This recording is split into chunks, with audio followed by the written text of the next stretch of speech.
கோணம் 1. சீமான் மீதான காவல்துறை விசாரணை என்பது நீதிமன்ற உத்தரவுப்படிதான் நடைபெறுகிறது. விசாரணைக்கு ஆஜராகாத நிலையில் காவல்துறை சம்மனை ஒட்டுவது வாடிக்கையான நடவடிக்கைதான்.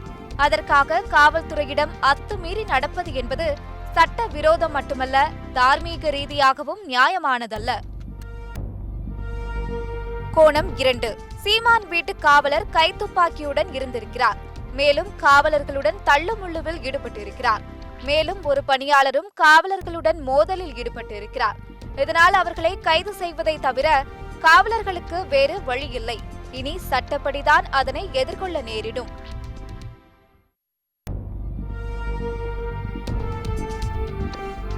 கோணம் 3. முன்னாள் முதலமைச்சர் ஜெயலலிதா கைது செய்யப்பட்ட போது அவர் எந்த சலனமுமின்றி காவல் வாகனத்தில் ஏறிச் சென்றார். அவரிடம் விசாரணை நடந்தபோது உரிய பதிலளித்தார். அவருக்கு இருந்த செல்வாக்கிற்கு எத்தனையோ ரகளைகளை நடத்தியிருக்க முடியும். ஆனால் அவ்வாறு செய்யாமல் முறையான அரசியல் தலைவராக அவர் நடந்து கொண்டது குறிப்பிடத்தக்கது. கோணம் 4. எதிர்க்கட்சியினர் என்றால் வழக்கு போடத்தான் செய்வார்கள். அதனை சட்டப்படிதான் எதிர்கொள்ள வேண்டுமே தவிர கட்சிக்காரர்களை வைத்து குய்யோ முய்யோ என்று கத்தக்கூடாது என்று விஜயகாந்த் மீதான விசாரணையின் போது தேமுதிகவினர் நடந்து கொண்ட விதத்தை கண்டித்து ஜெயலலிதா அறிக்கை விட்டார். இத்தனைக்கும் அப்போது திமுக ஆட்சிதான் நடைபெற்றது என்பது குறிப்பிடத்தக்கது.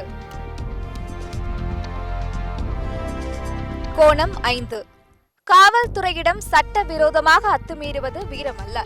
இதனால் மக்கள் மத்தியிலும் அந்த கட்சி வன்முறையையும் அராஜகத்தையும் விரும்பும் கட்சி என்கிற எண்ணம்தான் உருவாகும். அதே நேரத்தில் சீமான் வீட்டிற்கு செய்தி சேகரிக்க சென்ற செய்தியாளர்களை மிரட்டும் தோணியில் காவல் ஆய்வாளர் பேசியதும் ஏற்கத்தக்கதல்ல.